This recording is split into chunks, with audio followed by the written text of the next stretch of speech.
Viewpoints on the talk station, FM 107, AM 1240. As we wrap up a very busy week and at times somewhat contentious, I want to take an opportunity to focus on something that's really celebratory. And that, of course, was the success last week with the Craven County Sheriff's Department and over 600 volunteers, as I recall, who were looking for Casey Hathaway, 3-year-old who was gone for lost in the woods near his home in Ernle, North Carolina, outside of New Bern, for almost 3 solid days. And I think it's a great story, and I wanted to invite, and I thank our guest, Craven County Sheriff Chip Hughes, for taking the time to talk with us this afternoon. And Sheriff, good afternoon. Appreciate your time. Yes, sir. Thank you, Lockwood. It's always a pleasure. It's been a while since we talked, but it's always good to have conversations like this. Well, yes, it is. It is something to celebrate, and it's been now over a week, going on a week, I guess now. Yes. That we've had the successful story. I'm wondering, has the glow worn off? Are you still? Because I'm still smiling about it. So I mean, you and the volunteers. There's got to be some sense of great satisfaction and pleasure. Yes, sir, because as you well know, and most people do, these situations do not turn out with a happy ending. No. The odds were certainly not in this little fella's favor, and as you know, each minute as this clock's running, after we know that a child has gone missing, the chances of survival diminish, and then you throw the area that he was that he went missing in. It's a very rural part of Craven County and the Caton community, Ernle community. A lot of wildlife, coyotes, bear, deer, just about everything you can think of is in this area. It's just a lot of thick, dense wooded area, cut downs, a lot of water in some places, so just a rough terrain for anybody. Right. I was reading the stories on the nature of the terrain there in the area we're talking about. That we're searching for Casey Hathaway. And, of course, for those who don't recall the story, haven't heard, he went missing Thursday afternoon. He was playing outside with friends at his grandmother's house. And the friends told their grandmother they didn't know where he had gone. He was playing in among the woods. And about 1:30 Tuesday, they did a missing persons report. And I guess you got the report on that, Sheriff. You're the first one they call, I guess? Yeah, they once the grandmother, or great-grandmother, me, realized that Casey was missing, she... I guess eventually called us. All right. Called 911, and the call came in.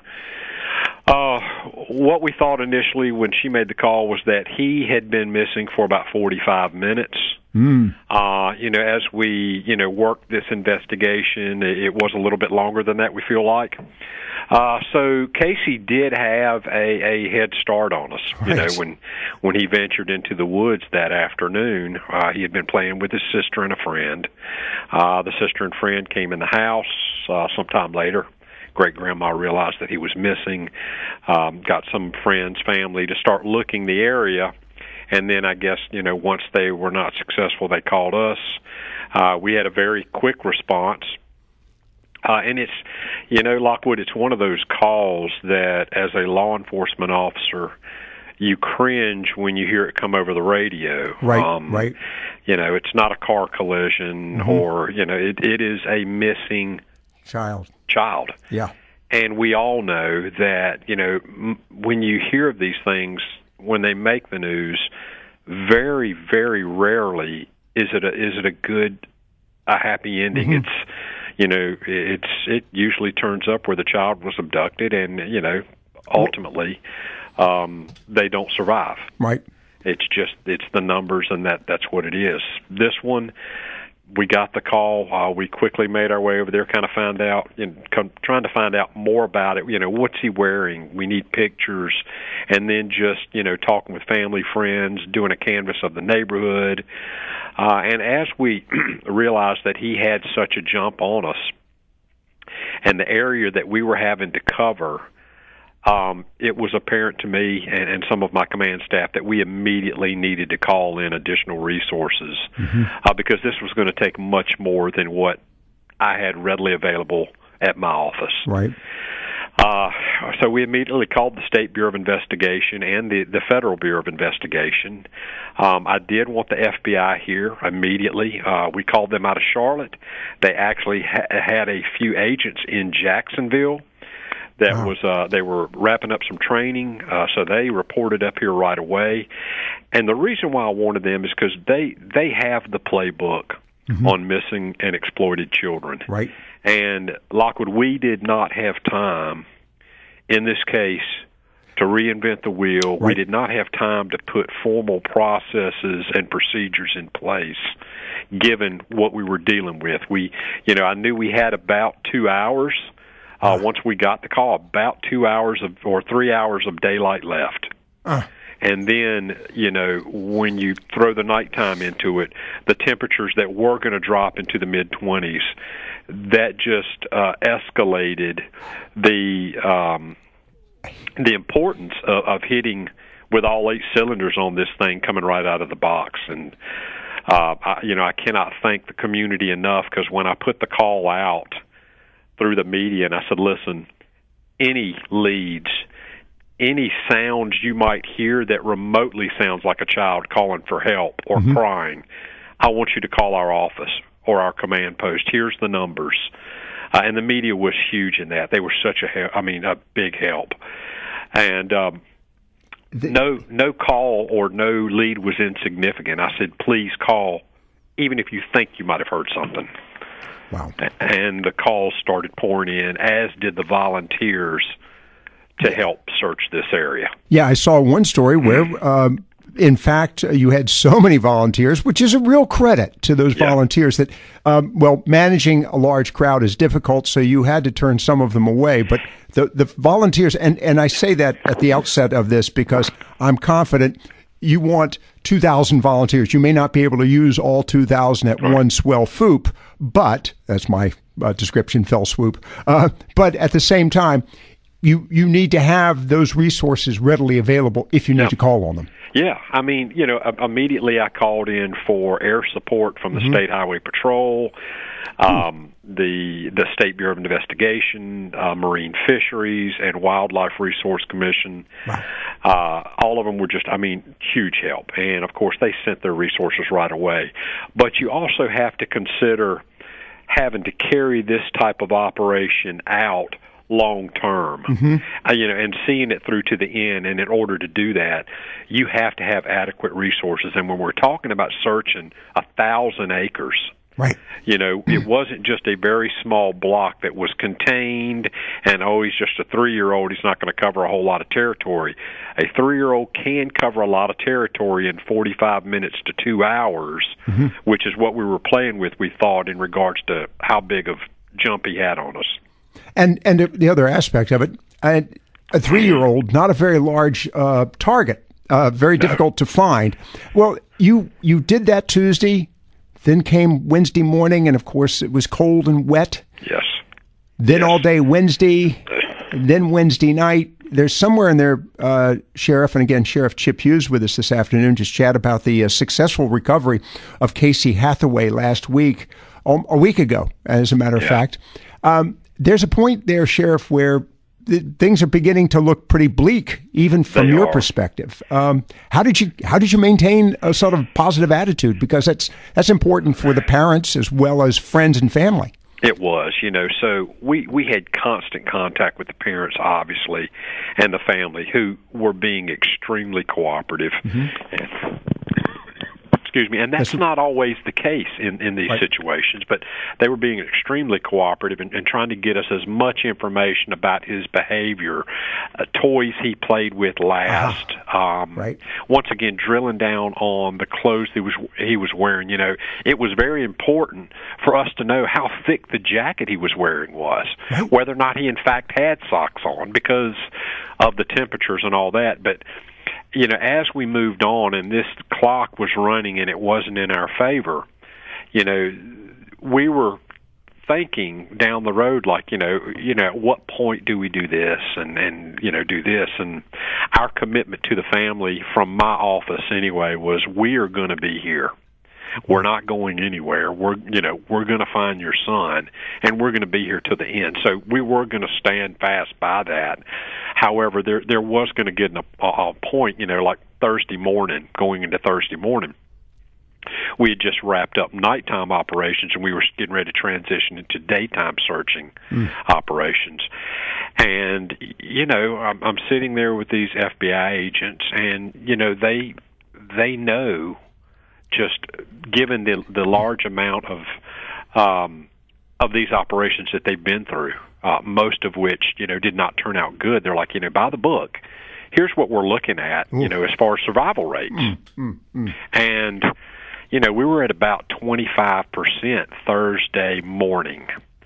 And, looking at the clock as the day went on, those numbers decreased drastically.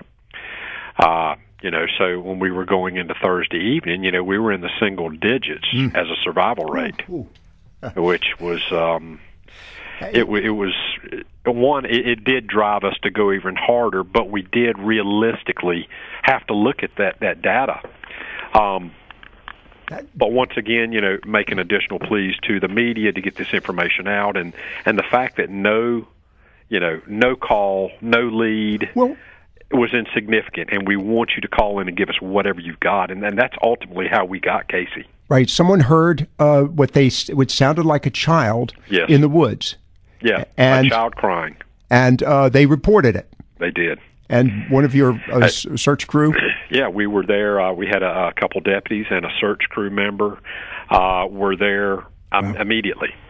And I want to go back real quick to, the 600-plus rescue volunteers and Craven County. I mean, these people, I can't say it enough, were rock stars. They put their lives aside to come out, because at this point, Casey belonged to all of us. I know. I was going to say, it almost becomes personal, doesn't it? It was very personal. I have children. We talked earlier, and it was, this was my son. Casey, I'm looking for him, and there was he belonged to all of us. We had embraced this family, and we were not going to end this on a bad note. So the dedication, and, it was very tough for me to say, I'm going to have to turn volunteer searchers away because of the inclement weather and the terrain, because we have some of them getting hurt. Right. So I made, myself and others made the choice, we're going to have to shift to a well-trained professional search teams only. Right. Just for the safety of the public and because of the weather that we were facing. So, but when the call came out and our folks went there, they said as soon as they got out of the truck and cut the truck off, they heard a faint cry in the distance for Mom, and they started working their way in, and they had to go through some somewhat high water to get to him. He was in somewhat of high ground, tangled up in some reeds and vines, scraped up. His core temperature was very low, very lethargic. Was obvious that he had been in the elements, and he was very wet. So they brought him out, and I'll tell you, Lockwood, when my major called me and said, and I was in between search area and our command post, when he said, "We've got him," and I'm like, "How's he doing?" He's like, "Well, he's lethargic," and I'm like, this is a godsend. Nobody can convince me any different. Right.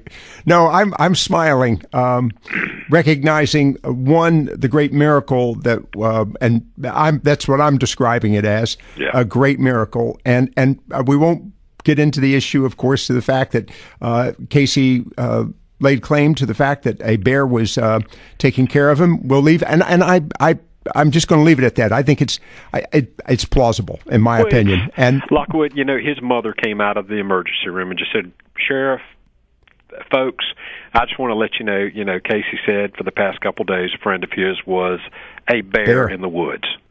Well, I think that's a cute story. We embraced it, and like I said, and I have said, if that's what got that little fella through this thing, you know what? I'm there. I'm good with it. I am there. You know, as we wrap it up with you, and again, Sheriff Chip Hughes with us this afternoon, and we're ending this week, and quite frankly, and as a matter of fact, we're beginning the new month here because it's the first, but ending last month with a really phenomenal, positive story. Yes, a miracle, and on top of that miracle, a real compliment to a community. And I want to wrap it up with that with you, Sheriff. The fact that the concept that community still exists. Yes, sir. And that when you put a call out, the community responded. They did. We couldn't have done this without them. I think that's... And all of the public safety agencies, all my fellow sheriffs that called, chiefs of police, fire chiefs, emergency management. I don't want to leave anybody out, but and the media just playing such a big role and doing it respectfully. Right. Well, the whole thing is just what a positive note. And Sheriff, congratulations. And I know a great deal of relaxation on your part. It's very.